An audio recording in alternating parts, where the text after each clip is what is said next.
Bonjour à tous et bienvenue dans cette nouvelle conférence TOTIS dédiée au prépa ECG. Aujourd'hui, j'ai le plaisir de recevoir Frédéric Munier, bonjour, Bonjour. qui est professeur en CPGE au lycée Saint-Louis à Paris et professeur également à Schema Business School.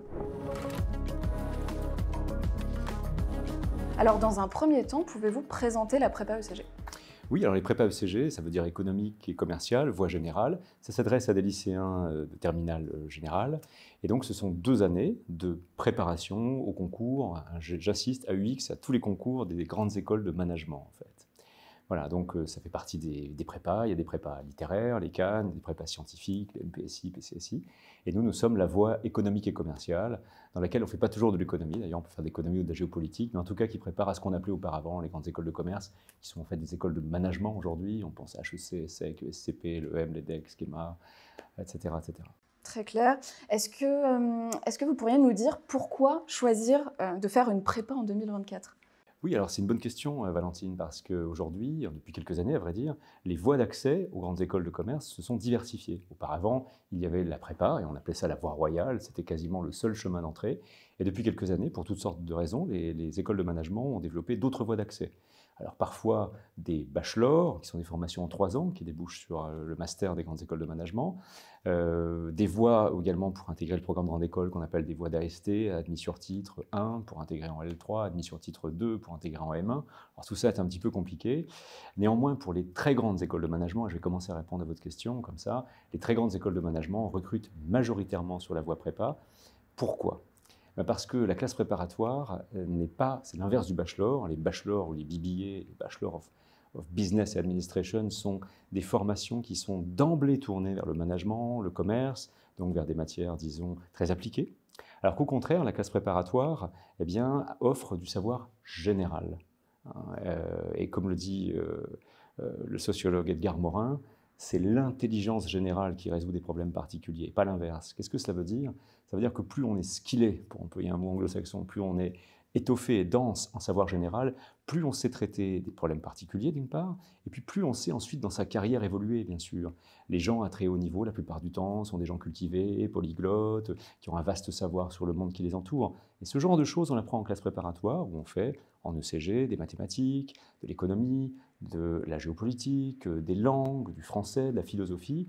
Donc ce sont en fait des années qui correspondent à ce qu'on appelle dans le monde anglo-saxon en fait un bachelor en liberal arts, en arts libéraux, c'est-à-dire l'ensemble de ces matières humanistiques qui donnent à celui qui en fait une connaissance plus intime du monde qui l'entoure et de fait une agilité peut-être supérieure à ceux qui rentreraient tout de suite, disons, dans des savoirs appliqués qui donnent un travail. Les 2 voies sont des voies d'accès en fait. Mais encore une fois, je suis prof de prépa, je suis prof en grande école, je vois bien également que les élèves qui ont fait des classes préparatoires ont en quelque sorte peut-être une meilleure connaissance du monde qui les entoure, un savoir général qui leur permettra encore une fois d'être plus agiles et de préparer un petit peu leur deuxième partie de carrière en tout cas, ou l'ascension à des postes à responsabilité. Merci beaucoup. Quels sont les parcours qui s'offrent aux étudiants en prépa ECG ? Alors, là encore, effectivement, c'est une question d'actualité, puisqu'il y a eu une réforme il y a 2 ans dans les prépas ECG. Donc les jeunes qui sont intéressés, les jeunes de terminale, s'ils veulent entrer donc, dans les prépas ECG, doivent faire 2 choix. Alors pourquoi 2 choix ? Parce qu'il y a des matières dans lesquelles il n'y a pas de choix à faire. Ils font tous une langue 1, une langue 2, forcément l'anglais dans une de ces 2 ans, langue 1, langue 2, français, philo. Ça, c'est pour tout le monde. En gros, 3 heures de chacune de ces matières. 3 heures de langue 1, 3 heures de langue 2, 3 heures de français, 3 heures de philo. Et ensuite, ils ont un double choix à faire. Un choix entre 2 niveaux de mathématiques, soit maths approfondies, soit maths appliquées. Et ce choix, en fait, il se fait en fonction de ce qu'on a fait en terminale. En gros, si on a fait spé maths et qu'on arrive à se débrouiller, il vaut mieux faire maths approfondies. Si on a fait maths complémentaires ou qu'on a quelques faiblesses en maths, il vaut mieux faire maths appliquées. En sachant que les plus grandes écoles recrutent plus de gens qui sont en mathématiques approfondies. C'est toujours pareil en France. On laisse le choix à tout le monde, mais in fine, les règles ne sont pas tout à fait les mêmes, bien sûr. La réforme a laissé croire, la réforme Blanquer, qu'on pouvait complètement arrêter les maths. On peut, mais ensuite, ça ferme un certain nombre de formations dans le supérieur. C'est plus compliqué. Et pour nous, même, ça ferme. Quelqu'un qui n'a pas fait de maths en première et en terminale ne peut pas intégrer une prépa ECG. C'est comme pour la médecine. Arrêter les maths en première, c'est extrêmement difficile de faire médecine après. Donc il faut le dire aux jeunes qui nous écoutent, et de manière générale, je leur conseillerais d'ailleurs de conserver les mathématiques au lycée. Alors, je reviens à ce que je vous disais, il y a un double choix entre 2 niveaux de mathématiques, maths approfondies ou maths appliquées, et puis un deuxième choix à faire entre 2 disciplines qui sont complémentaires et dans lesquelles il faut choisir. Une qui s'appelle ESH, Économie, Sociologie, Histoire du monde contemporain, et l'autre, celle que j'enseigne, qui s'appelle HGG, Histoire, Géographie, Géopolitique du monde contemporain. On part de l'éco pour comprendre le monde, on part de la géopo pour comprendre le monde. L'optique générale de ces 2 disciplines, c'est de donner une meilleure intelligence, une meilleure compréhension du monde qui nous entoure. Voilà, donc ça fait 4 parcours possibles, 4 possibilités. Tous les lycées n'offrent pas, par exemple au lycée Saint-Louis, chez moi il n'y a que maths approfondi et géopo. Dans d'autres lycées, les 4 parcours sont proposés, des fois 3, ça dépend. Les étudiants doivent se renseigner pour oui. savoir directement. Alors sur Parcoursup intègre cela. Lorsqu'on coche le lycée, on voit sur Parcoursup les choix qui sont offerts. On peut évidemment aussi aller sur Wikipédia, il y a un article très bien fait où la liste des classes préparatoires et on voit les parcours qui sont offerts, bien sûr. Puis après, il y a des journaux ou il y a des sites comme le vôtre, bien sûr, qui renseignent sur ces différents lycées, différentes formations. Merci beaucoup. Quel est le rythme en prépa? Est-ce qu'il est soutenu? Quelle est la nature des rendus? Oui. Alors c'est plus soutenu qu'à la fac, c'est moins soutenu qu'en médecine. Pour dire toujours, la prépa, quand j'étais en Cagne, il y a très très longtemps, on disait la Cagne, c'est le bagne. On disait ça en rigolant parce qu'en fait, on arrive à survivre quand même. Donc, il y a une légende noire sur les classes préparatoires. On travaille beaucoup, on travaille tout le temps. On travaille beaucoup, c'est vrai. Mais il faut imaginer que ce sont des prépas comme la première année de médecine. C'est-à-dire, c'est un moment de sa vie où, sur Terre, il y a beaucoup de gens qui aimeraient étudier, qui se battraient pour étudier. On a la chance en France de pouvoir étudier. C'est une chance. Entre 18 et 20 ans, on n'a pas de charge de famille encore, normalement. On a encore une grande liberté. Et ces années ne sont pas des années de bagne, ce sont des années où on investit sur l'avenir. On construit ce qui va être la suite de son parcours. Et en 2 ans, les jeunes vont probablement apprendre, c'est peut-être un petit peu exagéré ce que je vais dire, mais plus que ce qu'ils ont pu apprendre auparavant, parce qu'ils sont jeunes bien sûr, mais plus mûrs, plus aptes également à recevoir des choses, à comprendre, à entendre, à se challenger, bien sûr.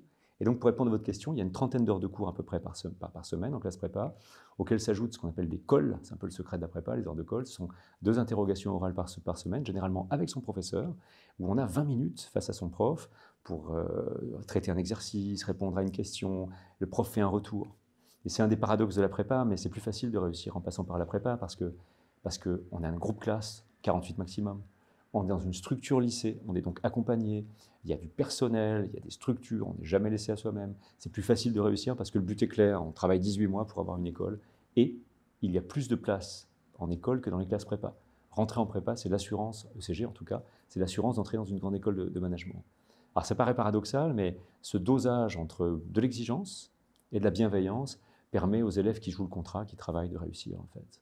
D'accord. Justement, beaucoup d'étudiants se demandent, de lycée en tout cas, se demandent si la prépa est difficile, complexe. Alors tout dépend, vous y avez déjà un petit peu répondu. Je peux préciser la réponse de cette manière-là, Valentine, c'est qu'il y a un grand nombre de gammes de classes préparatoires. Il est évident que rentrer dans un lycée de centre-ville très sélectif, si on y entre, le travail sera important, puisque les ambitions de ce lycée sont de vous faire intégrer les meilleures écoles. Il y a également des prépas de proximité qui permettent à des étudiants, en fait, souvent de compenser, par exemple, des manques de lycée et d'arriver au niveau des meilleures écoles. Donc, encore une fois, il ne faut pas imaginer que les prépas soient quelque chose de statique, dans lesquels les professeurs soient des espèces de généraux qui diraient à leur troupe marche ou crève, pas du tout. Je pense que les professeurs, la plupart du temps, sont bienveillants, ils préparent et donc ils sont partie prenante dans la réussite de leurs étudiants, ce qui les rend également très responsables. On risque sa peau quand on est prof, dans la mesure où, si on ne travaille pas, eh bien, on en voit malheureusement tout de suite de résultats. A contrario, on est très, très soucieux de suivre les étudiants, on est avec eux. Donc oui, c'est exigeant, mais oui, c'est bienveillant également. La réussite est assurée pour les élèves qui jouent le jeu, puisqu'encore une fois, il y a un tout petit peu plus de place dans les écoles qu'il n'y a d'élèves en classe prépa. Et j'insiste sur un truc, au niveau mondial, le Graal pour les écoles, c'est d'avoir la triple accréditation, c'est-à-dire que leurs diplômes sont reconnus et permettent d'exercer partout dans le monde. 1% des business schools dans le monde ont la triple accréditation. 1%. Les 15 premières françaises l'ont. Donc on entre nécessairement dans une école qui, au niveau mondial, est très bien rankée, très bien positionnée. Et donc c'est l'assurance derrière d'avoir un métier intéressant, on le souhaite bien sûr, bien rémunéré, permettant aussi de ne pas se fermer des portes, mais au contraire de s'ouvrir des voies. Donc je crois que c'est vraiment intéressant. Et puis, c'est le moment de se challenger. Je ne vais pas vous l'apprendre, mais vous savez que le niveau du lycée, ces dernières années, on a eu les résultats de PISA, ne se porte pas très bien. La prépa, c'est l'espèce d'ascenseur qui va permettre à n'importe quel élève, à partir du moment où un élève a une mention assez bien, il peut rentrer dans une classe préparatoire, c'est un ascenseur qui va le porter à un niveau auquel peut-être il ou elle ne se serait pas cru capable d'atteindre 2 ans avant. Alors justement, n'importe quel élève, est-ce que la prépa correspond à tous les profils d'étudiants? Alors, comme je vous le disais, il y a plusieurs types de prépa. Et donc, ce qui importe, c'est que quand on choisit sa prépa, je pense qu'il importe, c'est d'aller voir les tables rondes, j'allais dire, excusez-moi. Ce qui importe, c'est d'aller voir les journées portes ouvertes des classes prépa. On va par exemple chercher une prépa de proximité près de chez soi, peut-être une un peu plus loin, etc. Et d'aller discuter avec les professeurs lors des journées portes ouvertes, mais également avec les étudiants de classe prépa, discuter avec eux pour évaluer un petit peu si on se sentirait bien dans ce lycée, dans l'atmosphère. Est-ce que la prépa est très demandeuse de travail? Au contraire, est-ce que le professeur... Enfin bon, discuter au fond pour se sentir un peu en adéquation avec la classe prépa, en sachant encore une fois qu'il y a des prépas pour tous les niveaux. Est-ce que ça veut dire qu'il y a que c'est pour tous les profils? Je ne pense pas. Si on intègre une prépa, ça veut dire qu'on n'a pas peur de travailler, bien sûr, qu'on aime se challenger. Ceux qui ont peur de ne pas tenir le rythme ou le stress, sachez une chose, c'est que la prépa va vous aider à ça. Elle va vous donner des compétences, pas seulement dures, des compétences de savoir, mais des soft skills également. Gérer son temps, tenir son stress, organiser sa journée de travail. C'est des compétences qui vont servir toute la vie. Si un élève organisationnel, les soft skills. En outre, on n'est pas seul en prépa, puisque les cols dont je vous parlais se font par groupe de 3. Donc il y a une grande solidarité en classe prépa. Et puis il n'y a pas vraiment de compétition en prépa ECG, puisque tout le monde a une école. Donc il n'y en a pas 10 qui vont réussir et 35 qui vont rester de côté. Donc j'ai tendance à dire que c'est même une promo qui intègre. Plus la promo se comporte bien, plus les interactions sont fortes, plus les résultats sont bons à l'échelle de la promotion. C'est beaucoup, et vous savez, l'EDEC fait un sondage tous les ans, New Gen, nouvelle génération. La prépa est la formation du supérieur qui est la plus plébiscitée par ceux qui en ont fait. 94% des élèves qui sont passés par une prépa en referaient une. Je connais aucune formation du supérieur ex post aucun élève ne regrette en tout cas d'avoir aucun élève ne regrette, et les adjectifs, c'est que la prépa est challenging, qu'elle est... alors pardon, en général c'est l'adjectif anglais qu'il donne, bon, qu'elle est challenging, que c'est enthousiasmant, qu'on y apprend un grand nombre de choses, qu'on y apprend la connaissance de soi, des autres. Donc c'est une formation, encore une fois, je pourrais vous dire en tant que professeur que c'est fantastique, mais je préfère vous dire que les élèves qui l'ont fait trouvent ça fantastique. Alors concernant le profil des étudiants, je reviens dessus, sur les lycéens, est-ce qu'il faut obligatoirement avoir choisi certaines spécialités? Oui. Vous en parlez déjà. Oui, alors vous avez raison. Comme je vous le disais tout à l'heure, en fait, plutôt que de choisir, il ne faut pas avoir la seule chose pour entrer en classe préparatoire ECG, c'est de ne pas avoir abandonné les maths en première. Voilà. Donc, maths complémentaires, maths spé maths, voire maths expert. En tout cas, il faut avoir fait des mathématiques. C'est l'un des grands mensonges de la réforme que d'avoir laissé croire qu'on pouvait choisir absolument tout ce qu'on voulait. Il faut bien comprendre que après le baccalauréat, il y a des prérequis dans certaines formations. Certaines formations nécessitent comme prérequis, par exemple, d'avoir fait des maths, d'avoir fait, je ne sais pas, telle ou telle discipline. En tout cas, chez nous, il faut avoir fait des maths. Après, la deuxième spécialité de terminale, ça peut être n'importe quoi. Dans ma classe, par exemple, en gros, j'ai 3 grandes familles d'élèves. Il y en a qui ont fait maths et géopo, ils sont dans ma classe en géopo. Il y en a qui ont fait maths et éco. Bon. Et puis il y en a qui ont fait maths et autre chose. La littérature, il y en a qui ont fait des SI, il y en a qui ont fait des langues, etc. L'important, c'est d'avoir fait des mathématiques. Et ensuite, la deuxième spé, c'est une spé qui va en quelque sorte vous donner une particularité, une appétence. On peut très bien avoir fait de l'éco en terminale et aller dans une prépa géopo. On peut très bien avoir fait de la géopo en terminale et aller choisir l'option éco. Ce qu'il faut, c'est avoir fait des maths. D'accord. Il faut avoir fait des maths. Il faut avoir fait des maths. Le message est entendu. Passé. Alors, comment choisir sa prépa? Alors, comme je vous disais, il faut... l'idéal, c'est de voir... Alors, il y a plusieurs critères. Disons qu'on peut aller, je vous dis sur Wikipédia, il y a une liste des classes préparatoires, des lycées à classes préparatoires. On peut également voir des magazines, j'imagine que vous en faites aussi, pour avoir une idée des prépas qui se trouvent, disons, alors, dans un rayon assez proche de chez soi. Bon. On peut également aller beaucoup plus loin en se disant, je vais regarder un lycée où il y a par exemple un internat. Bon, on a quelques provinciaux qui viennent tous les ans, par exemple, dans les classes où j'enseigne. Très bien. Et une fois qu'on a repéré ces établissements, voir leurs classements respectifs. Il y a des classements des classes préparatoires pour voir si c'est un établissement qui est très demandeur, très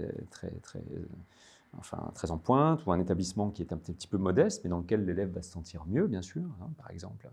Bon. Ensuite, il y a des caractéristiques. Si je veux rester pas très loin de chez moi, Il faut éviter d'avoir plus de 45 minutes de déplacement à l'aller et au retour. 1 heure et demie par jour de transport, c'est intenable.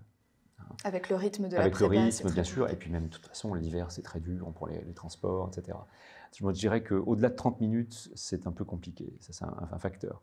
L'autre facteur, c'est se connaître un peu soi-même, essayer de savoir si on est capable de se challenger soi-même, ou si on a un peu peur, il faudra peut-être prendre une prépa peut-être un peu moins exigeante, en tout cas à l'accès, parce qu'ensuite, je le redis, on a les mêmes professeurs, les mêmes programmes, hein, donc l'ascenseur sera pris tout de même, hein, bien sûr. Aller aux portes ouvertes pour juger de l'atmosphère, de l'établissement, voir les jeunes qui y sont, est-ce qu'ils se sentent bien, comment ça se passe, discuter avec les collègues, avec les professeurs. Ça, ce sont des critères forts. Donc la proximité géographique, hein, le niveau relatif de la classe préparatoire, 2, et 3, aller aux portes ouvertes pour l'atmosphère. Merci beaucoup. Alors, comment se démarquer sur Parcoursup? Alors, évidemment, tout va dépendre de la classe préparatoire, mais ce à quoi on est attentif aujourd'hui, puisque vous savez qu'il y a eu une inflation des moyennes à Parcoursup, enfin, en fait, depuis la réforme, en fait, il y a une inflation des moyennes, si bien qu'on se retrouve parfois dans des classes de spé-maths où il y a 17 de moyenne dans la classe. Et les moyennes sont entre 15 et 20, donc c'est très difficile. Nous sommes très attentifs au classement relatif de l'élève plutôt qu'à sa moyenne. On ne peut plus dire comme avant, à 14 de moyenne ça va, 15, 12, etc. Donc évidemment qu'on regarde les moyennes. Mais on regarde surtout le classement relatif, bien sûr. Est-ce que l'élève est dans les 5 premiers, dans les 10 premiers, etc. C'est une chose importante. On regarde beaucoup l'appréciation des collègues. Parce qu'eux nous disent évidemment des choses sur le suivi, la régularité, bien sûr, et les résultats, évidemment. On regarde aussi autre chose que ne verront pas les lycéens et les lycéennes qui font leur dossier Parcoursup, c'est que le chef d'établissement nous met une mention en nous donnant à peu près l'ambiance ou le niveau de la classe, et puis il met une mention personnalisée, donc en disant par exemple tel élève a toutes les qualités pour suivre. C'est très important pour nous cela. Et puis évidemment on regarde la lettre de motivation, c'est important, quoi qu'on a remarqué que depuis ChatGPT, les lettres de motivation sont toutes extraordinaires. Donc essayez de faire quelque chose d'un peu personnel et d'expliquer vos motivations. N'imaginez pas qu'on attend une lettre ultime, etc. On veut un petit peu sentir une personne derrière un dossier. On a bien compris votre conseil. Après 2 années de prépa, alors quels sont les débouchés? Vous en avez déjà un peu parlé. Oui, alors les prépas ECG, fondamentalement, préparent aux grandes écoles de management. Donc que l'on connaît, on distingue en général les 3 parisiennes des autres, parce qu'elles sont parisiennes, à vrai dire. Et, les prépas, encore une fois, les écoles, pardon, sont toutes très bien, les écoles françaises, pardon, hein, sont très bien rankées au niveau mondial. Et elles offrent toutes des enseignements de qualité proche, hein, bien sûr. En outre, même si on n'a pas l'école de ses rêves, il faut comprendre qu'au sein de chaque école, il y a des parcours d'excellence. Hein. Tout n'est pas fini. Et lorsqu'on intègre l'école, au contraire, on a fini un cycle, la classe préparatoire, on entre dans un autre. Les écoles, c'est 4 ans en fait. 3 ans d'école, 1 année de césure, avec stage ou études à l'international. Donc là-dedans, tout se rejoue en quelque sorte, bien sûr. Donc, école de management. En outre, il y a, disons, des sortes de side schools, des écoles qui ne sont pas le cœur de nos prépas, mais nos prépas peuvent y mener. L'ENSAE, c'est une école nationale supérieure de statistique, d'économie, etc., qui est très intéressante. Et puis les écoles normales supérieures également, hein, voilà, en parcours en général, économie ou gestion, etc. C'est intéressant, l'ENSAE et l'ENS, parce que ce sont des écoles où les inscriptions sont gratuites, et on passe son concours pour les grandes écoles de management, et les notes sont directement reportées dans ces écoles, NSAE, ENS, donc ce n'est pas de concours spécifique. Hein, voilà. L'intérêt aussi des prépas, par rapport par exemple aux gens qui entrent en AST1 ou en AST2, donc, par exemple quelqu'un qui rentre en AST2, admis sur titre 2, ça veut dire qu'il a fait une licence par exemple à l'université, et il rentre en Master 1. Mais il doit passer toutes les écoles où il aimerait rentrer en Master 1. Donc il va aller passer les concours AST de telle école, de telle école, de telle école, de telle école. Alors qu'en classe préparatoire, lorsqu'au bout des 2 ans, eh bien, on passe les concours, on s'inscrit aux écoles, et en fonction de ces notes, eh bien, on va être admissible dans une telle. Des fois, les élèves sont admissibles à 5, 6, 7, 8 écoles, bien sûr. Donc, en fait, la prépa reste vraiment une sorte d'échangeur autoroutier qui va permettre de distribuer les talents. Et on est sûr d'avoir une école au bout. Une quasi-garantie, en tout cas. Absolument. Absolument. Voilà. Donc je vous dis, le cœur, c'est les écoles de management, bien sûr, qui sont des formations qui offrent toutes sortes de choses. Parce qu'en école de management, on peut faire du droit en même temps, on peut être avocat d'affaires, on peut intégrer une école d'ingénieur et d'avoir un double diplôme, on peut fonder la nouvelle brioche dorée de demain, on peut rentrer en finance, en marketing, en conseil, etc. Et puis encore une fois, donc, cette c'est deux écoles un petit peu particulières qui est tout à fait intéressantes, qui sont l'ENSAE et l'ENS. Merci beaucoup. Alors, quel état d'esprit le lycéen doit avoir, en tout cas le bachelier, doit avoir en entrant en prépa?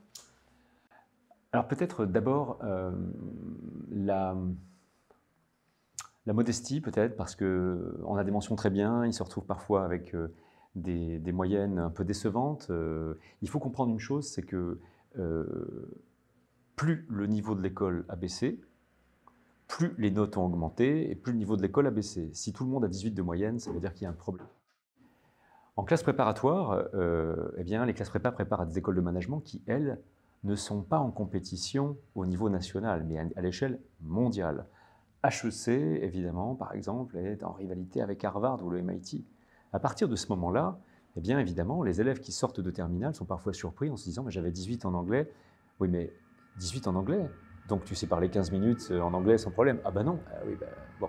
Donc, ce qui se passe, c'est qu'il y a en général un semestre un petit peu difficile où on se rend compte finalement que le niveau du lycée est le niveau pas de la prépa, mais du supérieur. Ce n'est pas la prépa qui pose ça. C'est que si on veut être en compétition avec des très grandes écoles internationales, vous avez vu que les meilleurs résultats de PISA, c'est en Asie. Les Asiatiques travaillent au lycée énormément, énormément. Bon, donc il faut compenser cela. Donc il faut être un peu résilient dans un premier temps et se dire, bon, ok, c'est peut-être pas les notes que j'avais avant, mais je vais travailler. Résilient, travailleur, confiant. Hein. Et puis il faut aimer un peu le défi, je pense. Le challenge. Oui, réaliser qu'il y aura un temps d'adaptation, en tout cas, en arrivant en prépa. Qui est normal. Et on a tous vécu. Et moi aussi, quand le niveau du bac était démesurément élevé, il y a très longtemps, moi-même, mais non, bien sûr, on a tous vécu. On l'a tous vécu. C'est normal. Et puis, après coup, on se dit, waouh, heureusement que je suis passé par là, ça m'a remis un niveau. Heureusement que je suis passé par là, j'ai eu des professeurs passionnés, passionnants. Heureusement que je suis passé par là, ça m'a ouvert des voies ou appris des choses que je n'imaginais même pas 2 ans auparavant. Merci beaucoup. Alors, pourquoi choisir la prépa ECG? Un dernier mot. Eh bien, parce que c'est la voie de la réussite, tout simplement. Donc, j'invite tout le monde ici, jeunes filles, jeunes hommes là, qui nous écoutent, eh bien, à oser la prépa. Merci beaucoup, Frédéric. C'est gentil. Merci à tous d'avoir suivi cette conférence. À bientôt sur Totis.